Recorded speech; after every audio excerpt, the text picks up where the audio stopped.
Please please मुझे जाने दो। वह रो रही थी, कांप रही थी, जैसे हर सांस के साथ उसकी रूह बिखर रही हो। उसके हाथ कांप रहे थे, होंठ सूख चुके थे और आंखों में आंसू नहीं बल्कि आग थी। सामने खड़ा वो दुकानदार, जिसकी उम्र करीब 50 साल रही होगी, अपनी शैतानी मुस्कान के साथ धीरे धीरे उसकी ओर बढ़ा और बोला, ये दुनिया सिर्फ खूबसूरती पर नहीं चलती बीबी, ये जरूरतों पर चलती है, और तुम्हारी जरूरत मेरे लिए एक मौका है। वह नजरें झुकाकर खामोश हो गई। होठों पर हल्की सी थरथराहट थी। उसने कुछ पल के लिए आंखें बंद की और फिर एक ऐसा फैसला कर लिया जो किसी भी औरत के लिए किसी कयामत से कम नहीं होता। वो दुकान जहां वो अपने बच्चों के लिए कपड़े लेने आई थी, उस दिन उसकी इज्जत निकल गई। लेकिन दोस्तों, राबिया ऐसी नहीं थी। वो तो हंसती थी, खिलखिलाती थी। उसके 2 छोटे बच्चे थे और एक पति जो उसके लिए पूरी दुनिया था। एक वक्त था जब उसकी मांग में सिंदूर था, हाथों में चूड़ियां थी और जिंदगी में सुकून था।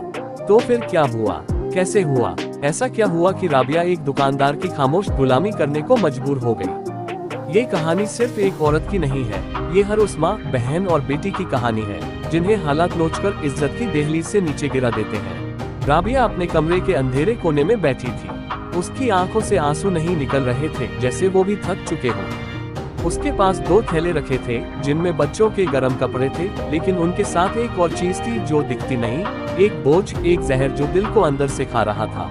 अम्मी, ये स्वेटर बहुत प्यारा है। एम भागती हुई आई और राबिया से लिपट गई। मेरा फेवरेट कलर है ना ये नीला। राबिया ने मुश्किल से मुस्कुराकर बेटी के बाल सहलाए, जैसे खुशी का ये लम्हा भी उधार लिया गया हो। बेटे साद ने मासूमियत से पूछा, अम्मी आप अभी रो क्यों रही थी? राबिया की रूह कांप गई। उसने तुरंत चेहरा फेर लिया और कहा, नहीं बेटा, धुआं चला गया था आंख में। रात को जब दोनों बच्चे सो गए, राबिया ने अपनी पुरानी तस्वीरें निकाली। वो पल जब अली जिंदा था, हंसी खुशी, बाजार की सैर, बच्चों का झूलों पर खेलना और अली की वो बात, राबिया जब तक मैं हूँ तुम्हें कभी किसी चीज की कमी नहीं होने दूंगा। लेकिन अब वो नहीं था। वो दुकानदार जिसका नाम फजल था, अब राबिया की खामोशी का फायदा उठाने लगा था। हर महीने जब राबिया को राशन या दवाई की जरूरत होती, वो फजल के पास जाती और वो एक नजर में समझ जाता कि अब समय आ गया है। हे मेरे खुदा, ये कैसी सजा है। एक दिन राबिया ने वुजू किया, सजदे में सिर रखा और फूट फूट कर रोने लगी। क्या मेरा गुनाह इतना बड़ा था? मैंने तो बस अपने बच्चों को भूखा नहीं देखना चाहा। क्या यही मेरी गलती थी? लेकिन आसमान खामोश रहा।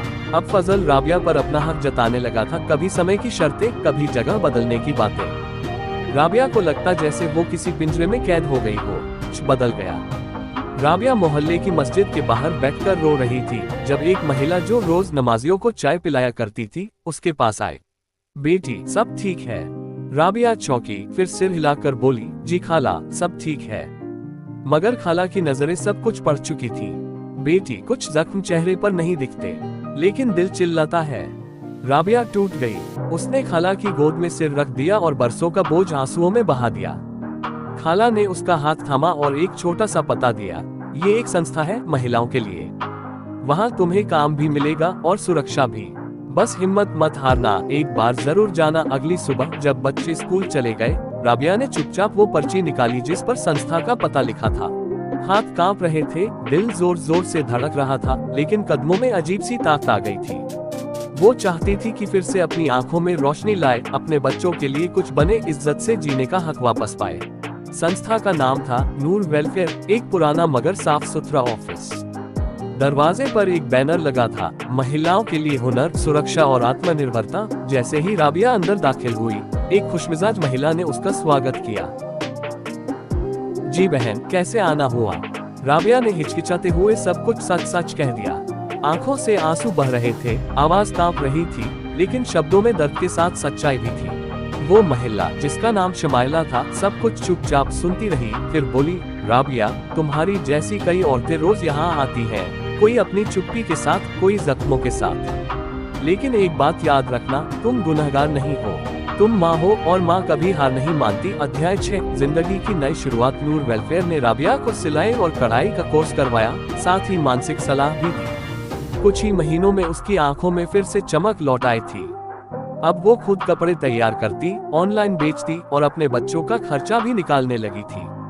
फजल ने जब आखिरी बार उसे कॉल कर धमकाया तो राबिया का जवाब सुनकर वो सन रह गया। अब तुम्हारे जैसे दरिंदे मुझे डरा नहीं सकते। तुमने जो किया वो एक औरत की मजबूरी का फायदा था, मगर अब मैं मजबूर नहीं हूँ। अब मैं सिर्फ माँ नहीं, मैं खुद एक लड़ाई हूँ। फजल ने गुस्से में फोन काट दिया, लेकिन राबिया की आवाज ने उसकी अंदरूनी जीत को मात दे दी थी। अब राबिया की जिंदगी सिर्फ बच्चों के इर्द गिर्द नहीं घूमती थी, वो मोहल्ले की और मजबूर महिलाओं को भी नूर वेलफेयर से जोड़ने लगी थी। उसकी कहानी सुनकर कई माएं, बहनें, बेटियां अपना दर्द बांटने लगी थी। उसकी खामोशी अब एक आवाज बन चुकी थी, ऐसी आवाज जो जुल्म के कान चीर देती है। एक दिन एम ने कहा, अम्मी अब आप पहले जैसी नहीं लगती। राबिया चौंकी, क्यों बेटा? एम मुस्कुराकर बोली, क्योंकि अब आपकी आंखों में आंसू नहीं, हिम्मत है। अंती अब राबिया एक संस्था का हिस्सा है। उसकी तस्वीरें अखबारों में छपती हैं, उसकी कहानी सोशल मीडिया पर वायरल होती है, मगर वो कभी ये नहीं भूलती कि उसकी असली ताकत क्या थी, माँ होना और हार न मानना। एक दिन उसने मस्जिद के बाहर बैठी किसी अजनबी महिला को रोते देखा। वो उसके पास गई, उसका हाथ थामा और कहा, आओ बहन, तुम अकेली नहीं हो, हम सब तुम्हारे साथ हैं।